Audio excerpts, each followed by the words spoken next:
Ted Strickland.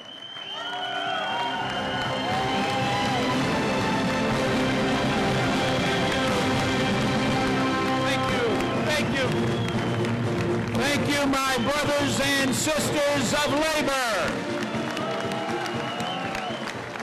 Thank you so much. I am so proud to be here to stand with you, my brothers and sisters in labor. Our way of life is at stake. I don't think that's an exaggeration. We have worked together and individually, as did our forefathers and foremothers, to create a country where opportunity expanded, where working people had a fair shake to earn a decent living, to build a secure future for themselves and their families.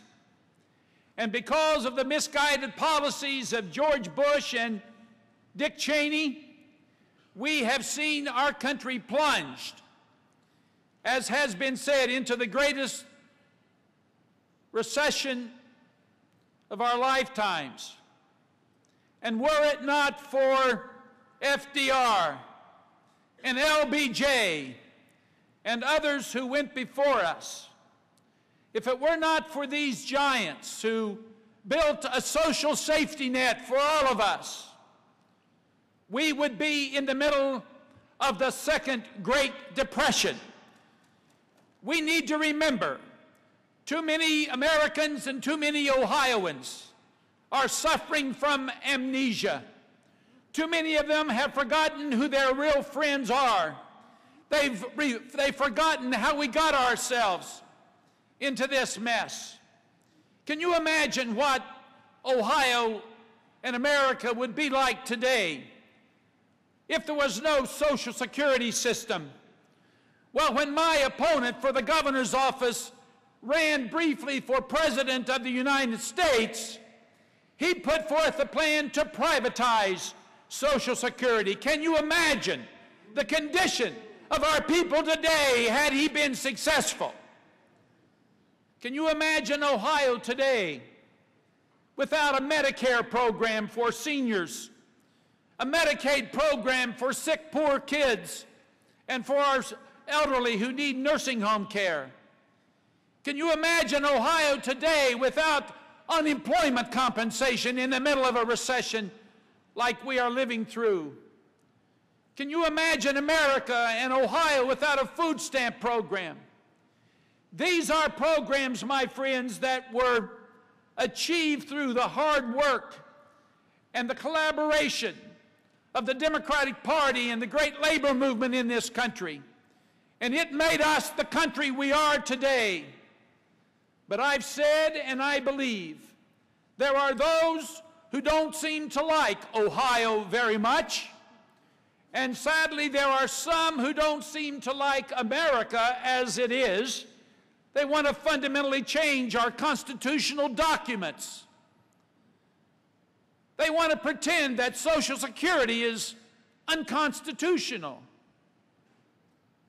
They want to encourage people to leave Ohio, as John Kasich's running mate, Mary Taylor, recently bragged about doing, to go to Florida or some other state to avoid paying their fair share of Ohio taxes. You know, I like Ohio. We have our problems. But I like our state because Ohio is filled with 11.4 million men, women, and children, and most of us believe in the common good. We believe in a level playing field. We believe that if you work hard, you should be adequately rewarded and compensated. We believe that if you invest in a pension system, you ought to be able to depend upon that system being there for you once you retire. We believe in a prevailing wage so that people who work hard can have enough money to support their families, educate their kids, contribute to their churches, pay their mortgages. We believe in a minimum wage.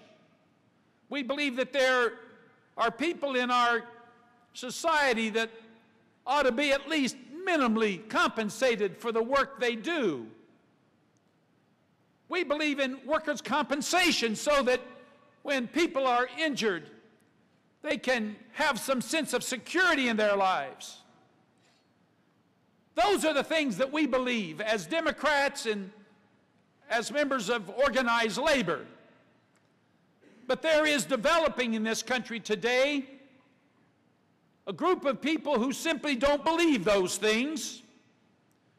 They believe that the well-off and the wealthy are the ones who count in this society. They believe in the trickle-down theory, that if you give large tax breaks to the wealthiest among us, that somehow, once their pockets get filled to overflowing, some of that will fall out and trickle down to all the rest of us.